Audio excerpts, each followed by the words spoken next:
பாக்கியா பார்த்துட்டீங்கன்னா, business account open பண்ணுறதுக்கோசம் பேங்க்லேருந்து வராங்க. அப்ப அந்த டைம்ல பார்த்தீங்கன்னா, தன்னோட டேட் ஆஃப் பர்த் சொல்ல, இத கேட்ட செல்வி பார்த்தீங்கன்னா, "ஏங்க உனக்கு 2 நாள் பர்த்டேக்கா, அதனால நம்ம பர்த்டே சீக்கிரம் செலிப்ரேட் பண்ணலாங்க" அப்படின்னு சொல்லி, அதெல்லாம் ஃபர்ஸ்ட்டு வேணான்னு சொன்னாலுமே வந்துட்டு, அதுக்கப்புறம் பார்த்தீங்கன்னா, பாக்கியாவுமே வந்துட்டு யோசிச்சுட்டு, நமக்காக கொஞ்ச நாள் வாழலாமே அப்படின்னு சொல்லிட்டு பார்த்தீங்கன்னா, பர்த்டே செலிப்ரேஷனுக்கோசம் எல்லாமே ரெடி பண்றாங்க.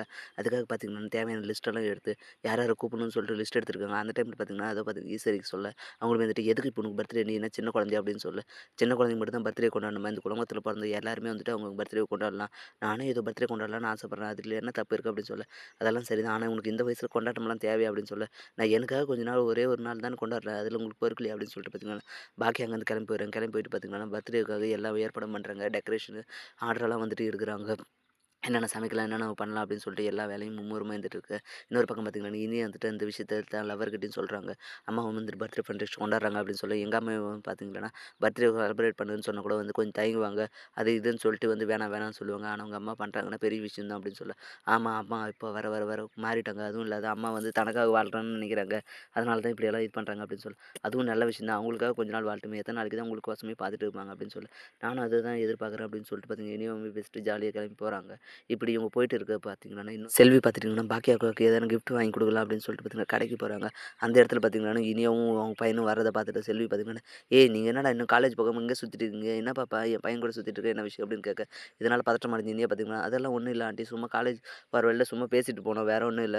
நீங்க நினைக்கிற மாதிரிலாம் ஒண்ணும் இல்ல" அப்படின்னு சொல்ல, "நான் ஒண்ணுமே நினைக்கல. ஏதோ நீங்க எதர்ச்சியா வந்துட்டீங்களே, என்ன காலேஜ் போகாம இன்னும் இங்கேயே பேசிட்டு இருக்கீங்களே" அப்படின்னு சொல்ல தான் கேட்டேன். வேற ஒண்ணும் இல்ல அப்படின்னு சொல்ல, "சரி, சரி சீக்கிரம் கிளம்பி போங்க" அப்படின்னு சொல்லிட்டு பார்த்தீங்கன்னா, 2 பேருமே அவசர அவசரமா கிளம்பி போறாங்க. போயிட்டு கொஞ்ச தூரம் போயிட்டு பார்த்தீங்கன்னா, செல்வி அக்கா இல்லாதனோனே, "ஏய் நம்ம வசமா மாட்டிட்டோம். என்னைக்கு இருந்தாலும் நம்ம உண்மை தெரிய தான் போகுது. அதுக்கு முன்னாடி நாமளே எதுன்னு சொல்லிடலாம்னு" சொல்ல, "அதெல்லாம் ஒண்ணும் பிரச்சனை இல்ல. நான் பார்த்துக்கிறேன். நான் எங்க அம்மாகிட்ட பேசிக்கிறேன். பர்த்டே ஃபங்ஷன்லாம் முடியட்டும். நானே சொல்றேன்" அப்படின்னு சொல்ல, "சரி, சரி எதுவும் இருந்தாலும் ஃபர்ஸ்ட்டு முன்னாடியே சொல்று. நம்ம இதெல்லாம் செட் ஆகுமான்னு எனக்கே தெரியல. ஏன்னா நீங்க இருக்க ஸ்டேட்டஸ் வேற, நாங்க இருக்க ஸ்டேட்டஸ் வேற.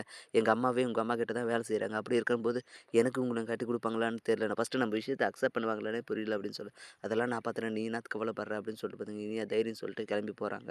பர்த்டே ஃபங்ஷன் வருது. அன்னைக்கு பார்த்தீங்கன்னா, எல்லாருமே வந்துட்டு பாக்கியாவோட பர்த்டேவுக்காசம் அழகா ட்ரெஸ் பண்ணிட்டு சூப்பரா வராங்க.